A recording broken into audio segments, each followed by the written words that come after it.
আকাশবাণী কলকাতা। স্থানীয় সংবাদ পড়ছি নমামি বসুরুদ্র। প্রথমে বিশেষ বিশেষ খবর। রাজ্যে বিধানসভা নির্বাচনের আগে এখনও পর্যন্ত ১৯ কোটি টাকা মূল্যের সামগ্রী ও নগদ অর্থ বাজেয়াপ্ত হয়েছে। এসআইআরে পরবর্তী অতিরিক্ত তালিকা আগামীকাল শুক্রবার প্রকাশিত হতে পারে। সরকারি কর্মীদের বকেয়া মহার্ঘ ভাতা বা ডিএ মেটাতে রাজ্য অর্থ দপ্তরের তরফে চালু করা হয়েছে একটি বিশেষ পোর্টাল। আজ রামনবমী। যথোচিত ধর্মীয় মর্যাদায় ভগবান শ্রীরামের আরাধনা চলছে।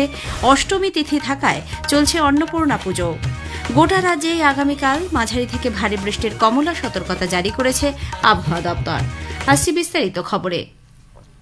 বিধানসভা নির্বাচনের প্রেক্ষিতে রাজ্যে আদর্শ আচরণবিধি কঠোরভাবে কার্যকর করছে নির্বাচন কমিশন। অবৈধ অর্থ প্রলোভন রুখতে নজরদারি বাড়ানোয় এ পর্যন্ত নগদ টাকা, বিপুল পরিমাণ মদ, মাদকদ্রব্য, মূল্যবান ধাতু ও অন্যান্য সামগ্রী বাজেয়াপ্ত করা হয়েছে।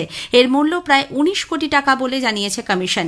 বিএসএফ, সিআরপিএফ, রাজ্য পুলিশ ও কলকাতা পুলিশের শীর্ষ আধিকারিকদের সঙ্গে পৃথক বৈঠকেও নির্বাচন সংক্রান্ত প্রস্তুতি খতিয়ে দেখা হয়। আসন্ন বিধানসভা নির্বাচনকে মাথায় রেখে নিরাপত্তা ব্যবস্থা জোরদার করা হয়েছে। চলছে নাকা চেকিং। দক্ষিণ চব্বিশ পরগনার সাগর ব্লকের হরিণবাড়ি এলাকায় সকাল থেকেই বাইরে থেকে আসা প্রতিটি গাড়িতে তল্লাশি করা হচ্ছে। সন্দেহভাজনদের ওপর বিশেষ নজরদারির পাশাপাশি এলাকায় চলছে রুট মার্চ।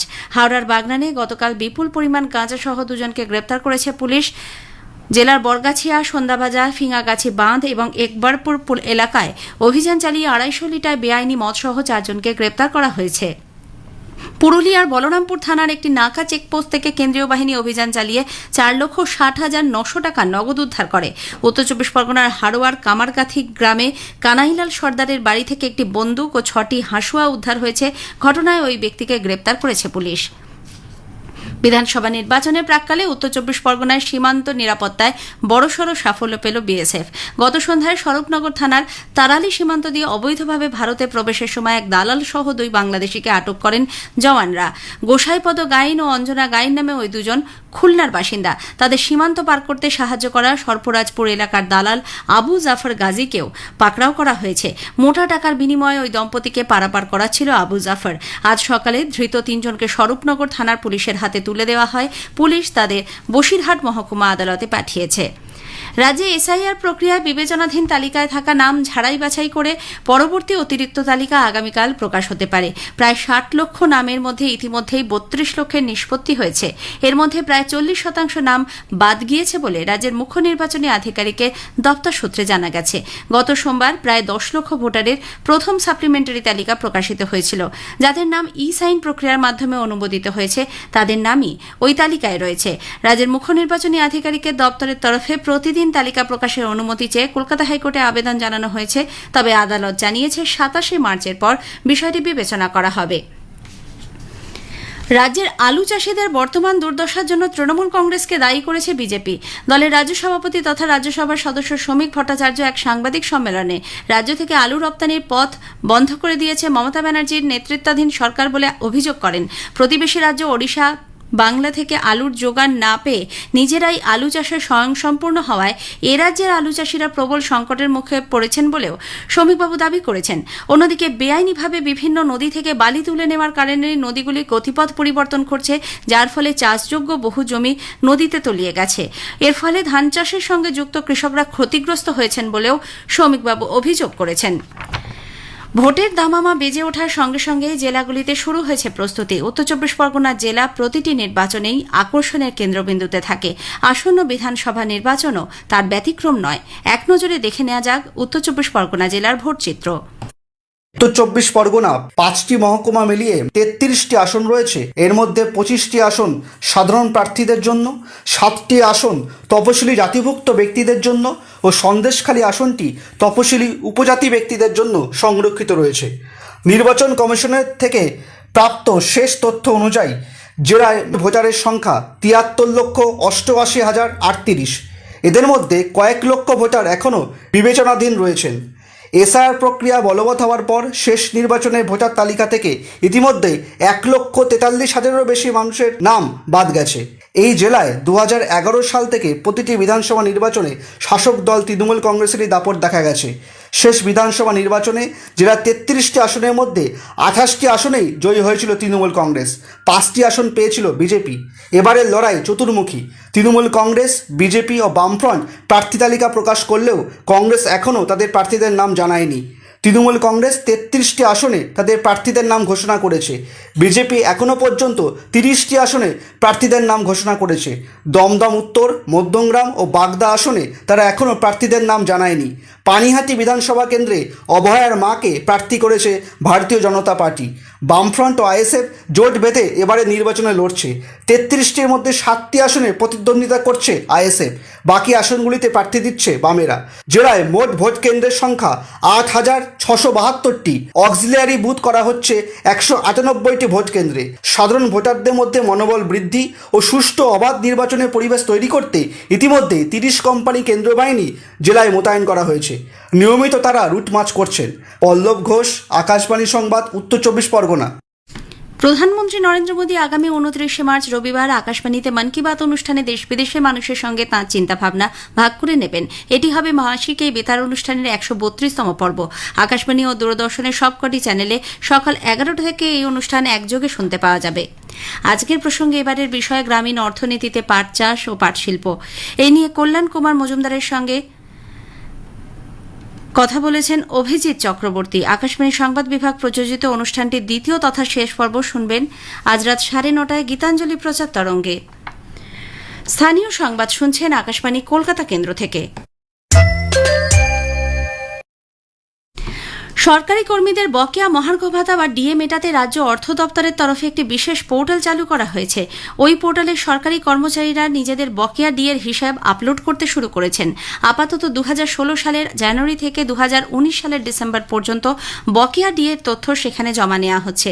আগামী মঙ্গলবার 31 মার্চ অর্থবর্ষের শেষ দিনেই প্রথম কিস্তি মেটানোর সম্ভাবনা রয়েছে। উল্লেখ্য, সুপ্রিম কোর্টের নির্দেশ অনুযায়ী ডিএ প্রদানের প্রক্রিয়া শুরুর আগে একটি মান্য কার্যবিধি এসওপি চালুর কথা বলা হয়েছিল। তবে এখনও পর্যন্ত এই বিষয়ে নবান্নের তরফে কোনো বিস্তারিত নির্দেশিকা প্রকাশ করা হয়নি। দেশ জুড়ে চিরাচরিত ধর্মীয় উৎসাহ উদ্দীপনায় আজ রামনবমী উদযাপিত হচ্ছে। শ্রীরামচন্দ্রের জন্মতিথির এই উৎসব সকলকে সত্য ও ন্যায়ের পথে অবিচল থাকতে এবং কর্তব্যনিষ্ঠ হয়ে উঠতে শিক্ষা দেয়। এ রাজ্যেও যথোচিত ধর্মীয় মর্যাদায় পালিত হচ্ছে রামনবমী উৎসব। হাওড়ার রামরাজাতলায় ঐতিহ্যবাহী রাম মন্দিরে পূজার্চনার আয়োজন করা হয়েছে। সকাল থেকেই মন্দিরে ভক্তদের ভিড়। এর আগে কলকাতা হাইকোর্টের নির্দেশ মেনে অঞ্জনী পুত্র সেনার পক্ষ থেকে মিছিলের আয়োজন করা হয়। কলকাতার নিউ টাউনে আজ রামনবমীর মিছিল শুরুর আগে পুলিশ বাধা দেওয়ায় সাময়িক উত্তেজনা ছড়ায়। সংশ্লিষ্ট বিধানসভার প্রার্থী পীযূষ কানোরিয়া সেখানে উপস্থিত ছিলেন। ভবানীপুরে এক বর্ণাঢ্য শোভাযাত্রায় অংশ নেন বিরোধী দলনেতা বিজেপি প্রার্থী শুভেন্দু অধিকারী। অসংখ্য মানুষ এই শোভাযাত্রায় যোগ দেন। পশ্চিম মেদিনীপুরের ডেবরায় রামনবমী উপলক্ষে বাইক র্যালিতে যোগ দেন বিজেপি নেতা দিলীপ ঘোষ। পুরুলিয়ায় রামনবমীর মিছিল উপলক্ষে বিশাল আয়োজন করা হয়। এলাকায় মোতায়েন রয়েছে পুলিশ ও আধা সামরিক বাহিনী। এদিকে চৈত্র মাসের শুক্লা অষ্টমীর তিথিতে আজ অন্নপূর্ণা পুজোর আয়োজন করা হয়েছে। সন্ধ্যা পর্যন্ত থাকছে অষ্টমী তিথি। ধুমধামের সঙ্গে পারিবারিক পুজোর পাশাপাশি বারোয়ারি অন্নপূর্ণা পুজো চলছে। রামনবমী উপলক্ষে কোন রকম অপ্রীতিকর পরিস্থিতি এড়াতে রাজ্য প্রশাসনের তরফে যথাযথ বন্দোবস্ত করা হচ্ছে। নবান্নে গতকাল মুখ্য সচিব দুষ্যন্ত নারিয়ালা, স্বরাষ্ট্র সচিব সংঘমিত্রা ঘোষ, রাজ্য পুলিশের মহানির্দেশক সিদ্ধিনাথ গুপ্তা, কলকাতা পুলিশের কমিশনার অজয় নন্দ সব জেলা শাসক ও জেলা আধিকারিকদের সঙ্গে বৈঠক করেন। আজ থেকে 29 মার্চ পর্যন্ত জেলায় জেলায় মিছিল হওয়ার কথা। হাওড়া, চন্দননগর এবং ইসলামপুরে বিশেষ সতর্কতা নেওয়া হচ্ছে। রামনবমী উপলক্ষে কলকাতা পুলিশ আজ ও আগামীকাল শহরের বিভিন্ন রাস্তায় যান চলাচল নিয়ন্ত্রণ করছে। আজ বেলা 12টা থেকে রাত 12টা পর্যন্ত এবং আগামীকাল সকাল 6টা থেকে রাত 8টা পর্যন্ত কলকাতা পুলিশের আওতাধীন সব থানা এলাকায় অত্যাবশ্যকীয় ছাড়া অন্যান্য পণ্যবাহী গাড়ি চলাচল বন্ধ থাকছে। উত্তরবঙ্গের দার্জিলিং, জলপাইগুড়ি, কালিম্পং এবং দক্ষিণবঙ্গের পশ্চিমের জেলাগুলিতে আজ হালকা ঝড় জলের সম্ভাবনা রয়েছে। তবে আগামীকাল উত্তরবঙ্গের উত্তরের প্রায় সব জেলায় এবং দক্ষিণবঙ্গের বেশিরভাগ জেলাতেই বজ্রবিদ্যুৎ সহ এবং দমকা হাওয়া সহ মাঝারি থেকে ভারী বৃষ্টির কমলা সতর্কতা জারি করা হয়েছে। আজকের প্রসঙ্গে এবারের বিষয় প্রাকৃতিক চাষে এগিয়ে আসছেন কৃষকরা। এই নিয়ে হুগলি কৃষি বিজ্ঞান কেন্দ্রের কৃষি সম্প্রসারণ বিভাগের বিষয়বস্তু বিশেষজ্ঞ ডক্টর সৈকত সাহার সঙ্গে কথা বলেছেন দিব্য দে। আকাশবাণী সংবাদ বিভাগ প্রযোজিত অনুষ্ঠানটি শুনতে পাবেন আজ রাত 8টায় গীতাঞ্জলি প্রচার তরঙ্গ, ডিটিএইচ বাংলা এবং আকাশবাণী সংবাদ কলকাতা সোশ্যাল মিডিয়া প্ল্যাটফর্মে। শেষ করার আগে খবরের বিশেষ কিছু অংশ আরও একবার। রাজ্যে বিধানসভা নির্বাচনের আগে এখনো পর্যন্ত 19 কোটি টাকা মূল্যের সামগ্রী ও নগদ অর্থ বাজেয়াপ্ত হয়েছে। সরকারি কর্মীদের বকেয়া ডিএ মেটাতে রাজ্য অর্থ দপ্তরের পক্ষ থেকে চালু করা হয়েছে একটি বিশেষ পোর্টাল। আজ রামনবমী, যথোচিত ধর্মীয় মর্যাদায় ভগবান শ্রীরামের আরাধনা চলছে। অষ্টমী তিথিতে হচ্ছে অন্নপূর্ণা পুজো। স্থানীয় সংবাদ শেষ হল। আকাশবাণী খবর পড়ছি রঞ্জনা চৌধুরী। বিশেষ খবর। ভারতীয় রেল যোগাযোগ পরিকাঠামো উন্নয়ন এবং কবচ স্বয়ংক্রিয় রেল সুরক্ষা ব্যবস্থা সম্প্রসারণের জন্য 1200 কোটি টাকারও বেশি মূল্যের প্রকল্পের অনুমোদন করেছে। বিদেশমন্ত্রী ডক্টর এস জয়শঙ্কর দুদিনের সফরে আজ ফ্রান্স রওনা দেবেন। তিনি সেখানে G7 বিদেশমন্ত্রীদের বৈঠকে যোগ দেবেন। রাষ্ট্রসংঘের মহাসচিব আন্তোনিও গুতেরেস অবিলম্বে পশ্চিম এশিয়ায় চলতি সংঘাতের অবসান চেয়ে নতুন করে কূটনৈতিক সমাধানের পক্ষে সওয়াল করেছেন। পুদুচেরি, অসম ও কেরালা বিধানসভা নির্বাচনের জন্য মনোনয়নপত্র প্রত্যাহারের আজই শেষ দিন। আজ রামনবমী, যথোচিত ধর্মীয় মর্যাদায় ভগবান শ্রীরামের আরাধনা চলছে। শুভেচ্ছা জানিয়েছেন রাষ্ট্রপতি, উপরাষ্ট্রপতি এবং প্রধানমন্ত্রী। বাংলাদেশে ফেরি থেকে বাস জলে পড়ে গিয়ে 25 জনের প্রাণহানি হয়েছে। বিস্তারিত খবর। ভারতীয় রেল যোগাযোগ পরিকাঠামো উন্নয়ন এবং একাধিক জোনকে সংযুক্ত করে কবচ স্বয়ংক্রিয় রেল সুরক্ষা ব্যবস্থা সম্প্রসারণের জন্য 1200 কোটি টাকারও বেশি মূল্যের প্রকল্প অনুমোদন করেছে। রেল মন্ত্রক জানিয়েছে, উন্নত ফাইবার কমিউনিকেশন সিস্টেম এবং বর্ধিত সুরক্ষা ব্যবস্থার মাধ্যমে রেল নেটওয়ার্ককে শক্তিশালী করাই এই প্রকল্পগুলির উদ্দেশ্য। মন্ত্রক জানিয়েছে, সেন্ট্রাল রেলওয়ের 5টি বিভাগ জুড়ে 600 কোটি টাকারও বেশি ব্যয়ে একটি শক্তিশালী ডুয়েল ফাইবার কমিউনিকেশন নেটওয়ার্ক স্থাপনের জন্য 2টি বড় প্রকল্প অনুমোদন করা হয়েছে। একটি নির্ভরযোগ্য দ্বৈত পথ যোগাযোগ ব্যবস্থার ভিত্তি তৈরি করতে অপটিক্যাল ফাইবার এবং ওভারহেড গ্রাউন্ড ওয়্যার সিস্টেম স্থাপন করা হবে, যা নিরবচ্ছিন্ন যোগাযোগকে সুনিশ্চিত করবে এবং ফাইবার ক্যাপাসিটি লিজ দেওয়ার মাধ্যমে অতিরিক্ত রাজস্ব আয়ের সুযোগও তৈরি হবে। সুরক্ষা ব্যবস্থার প্রসঙ্গে মন্ত্রক জানিয়েছে, দেশীয় প্রযুক্তিতে তৈরি সংঘর্ষ প্রতিরোধ ব্যবস্থা কবচ 4.0 তামিলনাড়ু, কেরালা এবং কর্ণাটকের 548 কিলোমিটার অন্যতম ব্যস্ত ট্রাফিক রুটে 300 কোটি টাকারও বেশি ব্যয়ে স্থাপন করা হবে। এই ব্যবস্থাটি সংকটময় পরিস্থিতিতে স্বয়ংক্রিয়ভাবে ব্রেক প্রয়োগ করে ট্রেনে সংঘর্ষ প্রতিরোধ করার জন্য তৈরি করা হয়েছে এবং এটি ব্যস্ত করিডোরগুলি সুরক্ষা বৃদ্ধি করবে। রেল মন্ত্রক আরও জানিয়েছে, 300 কোটি টাকারও বেশি ব্যয়ে গুজরাটের রাজকোট এবং ভাবনগর বিভাগ জুড়ে একটি অপটিক্যাল ফাইবার কমিউনিকেশন নেটওয়ার্কও তৈরি করা হবে। বিদেশমন্ত্রী ডক্টর এস জয়শঙ্কর দুদিনের সফরে আজ ফ্রান্স রওনা দেবেন। বিদেশমন্ত্রী সেখানে অংশীদার দেশগুলির G7 বিদেশমন্ত্রীদের বৈঠকে যোগ দেবেন। বিদেশ মন্ত্রক জানিয়েছে যে অ্যাবে দে ভোদেস সার্নেতে অনুষ্ঠিত G7 বিদেশমন্ত্রীদের বৈঠকের ফাঁকে ডক্টর জয়শঙ্কর বিদেশমন্ত্রীদের সঙ্গে দ্বিপাক্ষিক আলোচনাও করবেন বলে আশা করা হচ্ছে। রাষ্ট্রসংঘের মহাসচিব আন্তোনিও গুতেরেস অবিলম্বে পশ্চিম এশিয়া চলতি সংঘাতের অবসান চেয়ে নতুন করে কূটনৈতিক সমাধানের পক্ষে সওয়াল করেছেন। এই সংঘাত সমাজের দরিদ্র এবং প্রান্তিকতম মানুষের ওপর বৈষম্যমূলক প্রভাব ফেলছে বলে সতর্ক করে দেন তিনি। সমাজ মাধ্যমের এক বার্তায় গুতেরেস বলেছেন, সংঘাতের পরিণতি সাধারণ মানুষকে বহন করতে হচ্ছে, যাদের এই পরিস্থিতিতে কোনো ভূমিকাই নেই। গুতেরেস আন্তর্জাতিক আইন মেনে কূটনৈতিক আলাপ আলোচনাকে সমস্যা সমাধানের একমাত্র বাস্তবিক উপায় হিসেবে জোর দিয়েছেন। অপর এক বার্তায় তিনি এই সংঘাতের অর্থনৈতিক প্রভাব, বিশেষ করে হরমুজ প্রণালী দীর্ঘদিন অবরুদ্ধ থাকার ফলে উদ্ভূত সংকটের কথা উল্লেখ করেন। সংসদ বিষয়ক মন্ত্রী কিরেন রিজিজু বলেছেন, পশ্চিম এশিয়ায় চলতি সংঘর্ষ সত্ত্বেও প্রধানমন্ত্রী নরেন্দ্র মোদীর নেতৃত্বে ভারতের অর্থনীতি স্বাভাবিক রয়েছে। নতুন দিল্লিতে একটি বেসরকারি চ্যানেলের আয়োজিত শীর্ষ সম্মেলনে বক্তব্য রাখার সময় শ্রী রিজিজু উল্লেখ করেন, ভারত জ্বালানির জন্য অন্যান্য দেশের উপর নির্ভরশীল হলেও অত্যন্ত দক্ষতার সঙ্গে এই সংকট মোকাবিলা করা হচ্ছে। শ্রী রিজিজু জানান, হরমুজ প্রণালী দিয়ে ভারতীয় জাহাজগুলির যাতায়াত অব্যাহত রয়েছে, যা ভারতের শক্তিশালী কূটনৈতিক অবস্থানের প্রতিফলন। তিনি বিশেষভাবে উল্লেখ করেন, প্রধানমন্ত্রী মার্কিন যুক্তরাষ্ট্রের রাষ্ট্রপতি, ইসরায়েলের প্রধানমন্ত্রী, ইরানের রাষ্ট্রপতি এবং উপসাগরীয় দেশগুলির সরকার প্রধানদের সঙ্গে নিয়ত যোগাযোগ রেখে চলেছেন। If our ships are passing through Strait of Hormuz, some ships have already passed through and rest are likely to be very soon. That shows the position of India. India is one of the few countries who could speak to all parties. Our Prime Minister had got a call from US President. Our Prime Minister spoke to Israeli Prime Minister. Our Prime Minister spoke to Iranian President. Our Prime Minister spoke to all the head of the government of the Gulf countries. Iran মার্কিন যুক্তরাষ্ট্রের দেওয়া 15 দফা প্রস্তাব প্রত্যাখ্যান করায় পশ্চিম এশিয়ায় সংঘর্ষ বিরতির প্রচেষ্টা ব্যাহত হয়েছে। ইরানের জাতীয় গণমাধ্যম জানিয়েছে তেহরান মধ্যস্থতাকারীদের মাধ্যমে প্রস্তাবটি পেলেও এটিকে খারিজ করে দিয়েছে।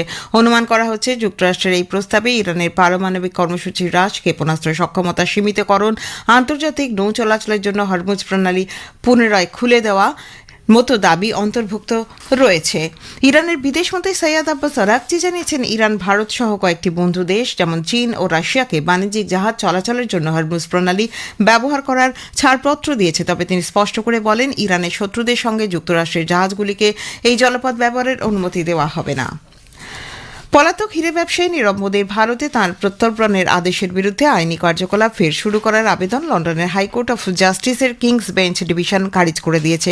মামলাটি পুনরায় খোলার এই আবেদনটি ভান্ডারী রায়ের ভিত্তিতে দায়ের করা হয়েছিল। এই রায় প্রতিরক্ষা ক্ষেত্রের মধ্যস্থতাকারী সঞ্জয় ভান্ডারীর মামলায় ব্রিটেনের একটি উচ্চ আদালত প্রদান করেছিল। প্রধানমন্ত্রী নরেন্দ্র মোদী আগামী শনিবার উত্তরপ্রদেশের জেওয়ারে নয়ডা আন্তর্জাতিক বিমানবন্দর ফেজ 1-এর উদ্বোধন করবেন।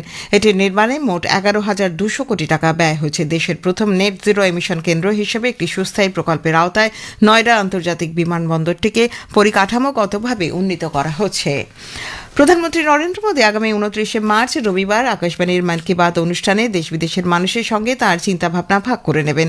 এটি হবে মাসিক এই বেতার অনুষ্ঠানের 132তম পর্ব।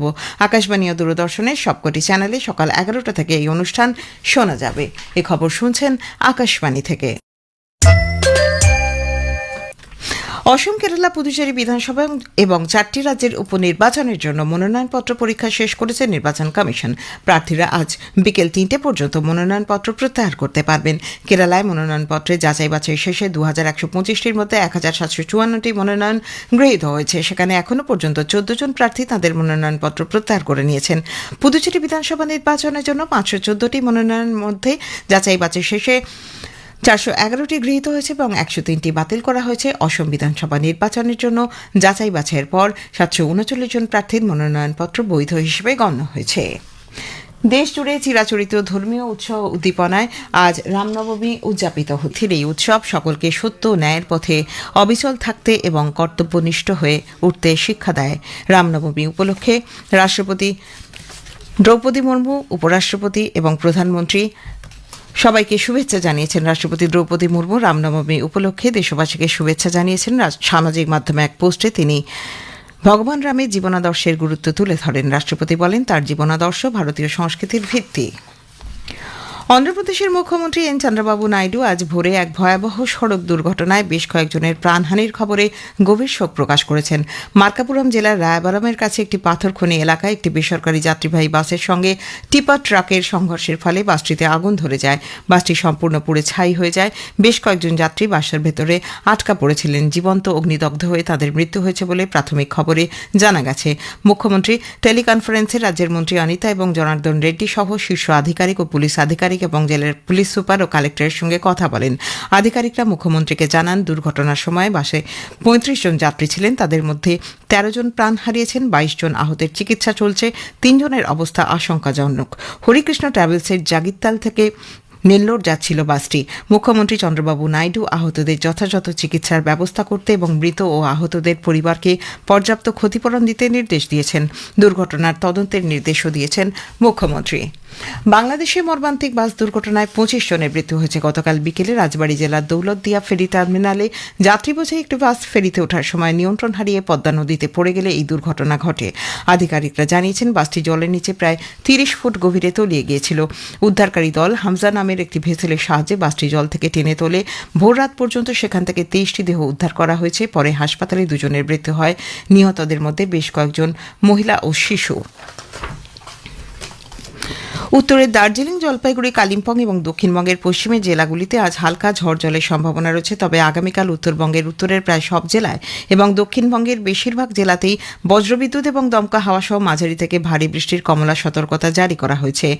দার্জিলিং এবং কালিম্পং জেলাতে রয়েছে শিলাবৃষ্টির পূর্বাভাস। শেষ করার আগে খবরের বিশেষ অংশ আরেকবার। ভারতীয় রেল যোগাযোগ পরিকাঠামো উন্নয়ন এবং কবচ স্বয়ংক্রিয় রেল সুরক্ষা ব্যবস্থা সম্প্রসারণের জন্য 1200 কোটি টাকারও বেশি প্রকল্পের অনুমোদন করেছে। বিদেশমন্ত্রী ডক্টর এস জয়শঙ্কর দুদিনের সফরে আজ ফ্রান্স রওনা দেবেন। তিনি সেখানে G7 বিদেশমন্ত্রীদের বৈঠকে যোগ দেবেন। আজ রামনবমী, যথোচিত ধর্মীয় মর্যাদায় ভগবান শ্রীরামের আরাধনা চলছে। শুভেচ্ছা জানিয়েছেন রাষ্ট্রপতি, উপরাষ্ট্রপতি এবং প্রধানমন্ত্রী। খবর শেষ হলো।